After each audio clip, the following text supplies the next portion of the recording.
Good evening everyone, welcome back to my channel, welcome to a brand new video. তোমরা দেখছো আমার channel অস্মিতাস gallery, আর আমি হচ্ছি অস্মিতা। So আজ কিন্তু বিকেল হতে না হতেই আমি বসে পড়েছি সব গাছগুলোকে রিপোর্টিং করব বলে। ওয়েদারটা এতটাই খারাপ না যে ছাদে গিয়ে কাজ করার মতো একেবারেই পরিস্থিতি নেই। যেতে না যেতেই একেবারে ঘেমে জল হয়ে যেতে হচ্ছে। বৃষ্টি তো আমাদের এখানেও হচ্ছে, তবুও যেন ওয়েদারটা একেবারেই ঠান্ডা হচ্ছে না। এতটাই গরম যে কোনো বা ঘরে থেকেও যদি কোনো কাজ করতে যাওয়া হচ্ছে তাতেই গরমে একেবারে ঘেমে যেতে হচ্ছে। যাই হোক, কী বা করা যাবে, গাছগুলোকে যখন এনেছি গাছগুলোকে তো অবশ্যই তাড়াতাড়ি রিপোর্টিং করে ফেলতেই হবে। আর অলরেডি 2-3 দিন হয়েই গেছে গাছগুলোকে এভাবেই রেখেছিলাম, কারণ এনভায়রনমেন্টের সাথেও তো একটু খাপ খাওয়াতে হবে। আর তোমরা ভেবো না যে না আমি একাই এতগুলো গাছকে লাগাচ্ছি, একেবারেই নয়।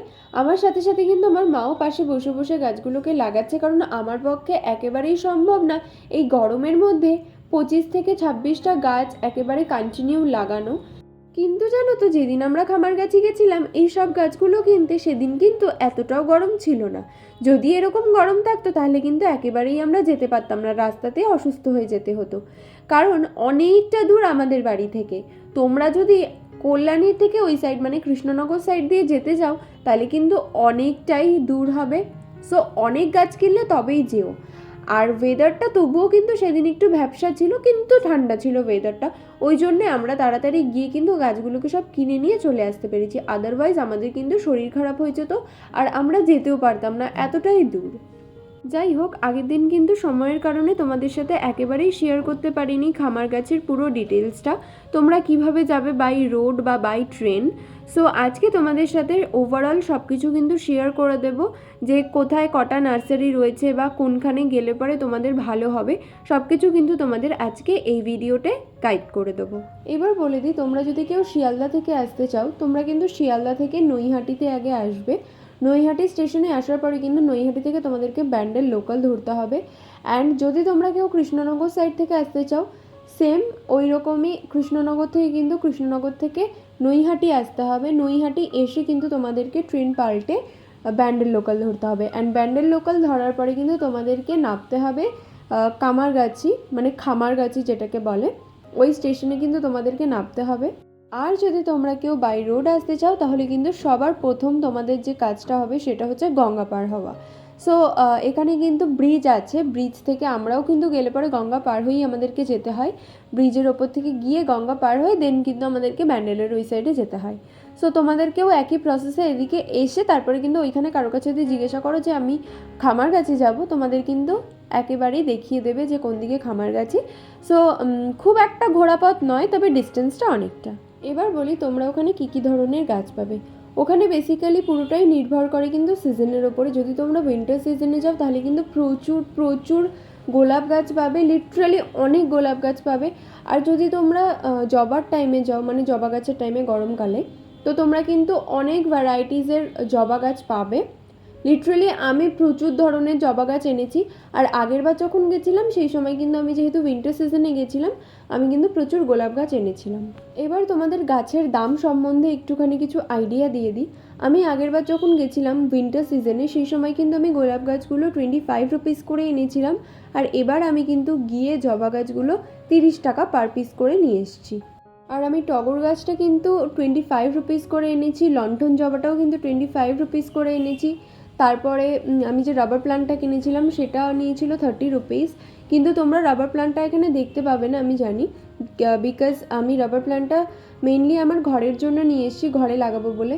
সো ঘরে লাগালে তো আর এরকম নর্মাল মাটির টবে লাগালে চলবে না, ওটার জন্য আলাদা পট কিনবো অ্যান্ড তারপরে কিন্তু অন্য পটে শিফট করব।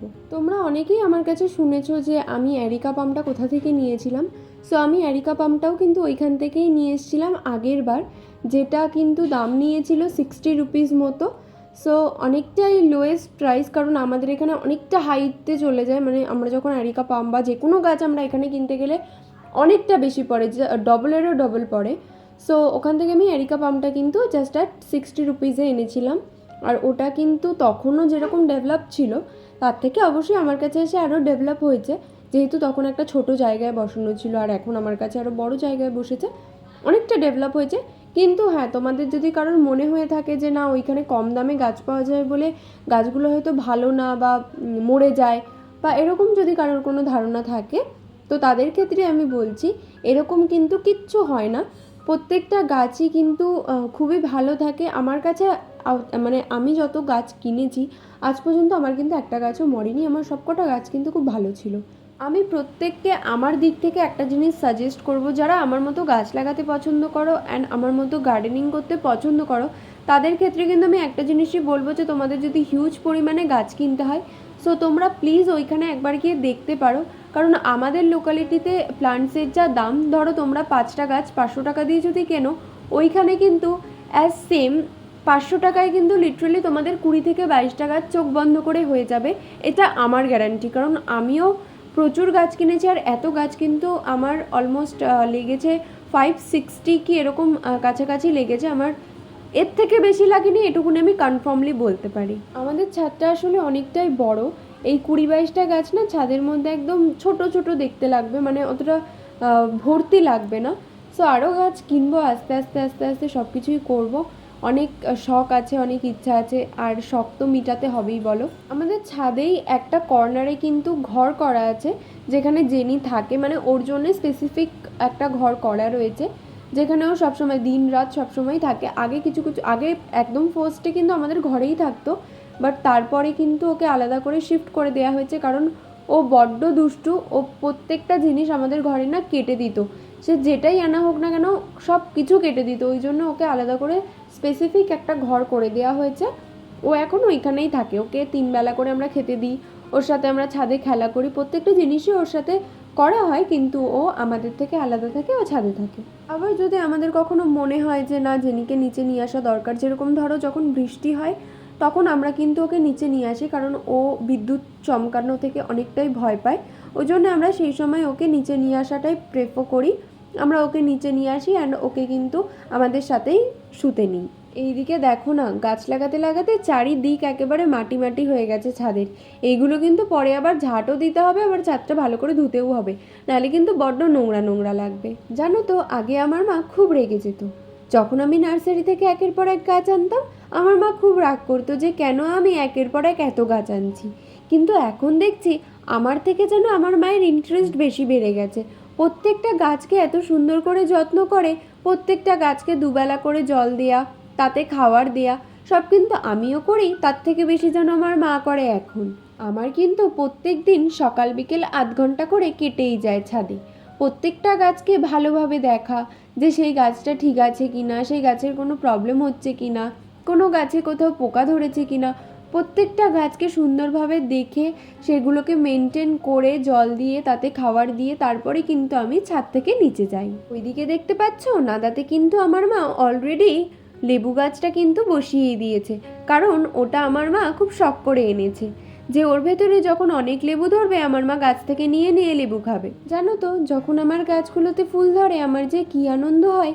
আমি কিন্তু গাছগুলো থেকে ফুল তুলেই আগে আমার গোপালের জন্য রেখে দিই। এইদিকে দেখতে পাচ্ছ আমার ছাদটা কতটা অগোছালো হয়ে গেছে। এইগুলোকে কিন্তু আবার ভালো করে পরিষ্কার করতে হবে, না হলে ওই যে ছাদটা দেখতে ভালো লাগে না। আর ওই দেখো ওইদিকে যে নীলকণ্ঠ গাছটা দেখছো, ওই নীলকণ্ঠ গাছটা কিন্তু নিয়েছিল 10 টাকা মাত্র। ওখানে যে জেট প্ল্যান্টটা দেখলে, ওই জেট প্ল্যান্টটা কিন্তু আমি এনেছি 30 টাকা করে। আর ওই যে স্পাইডার প্ল্যান্টগুলো, ওগুলো আগের বার 25 টাকা করে এনেছিলাম।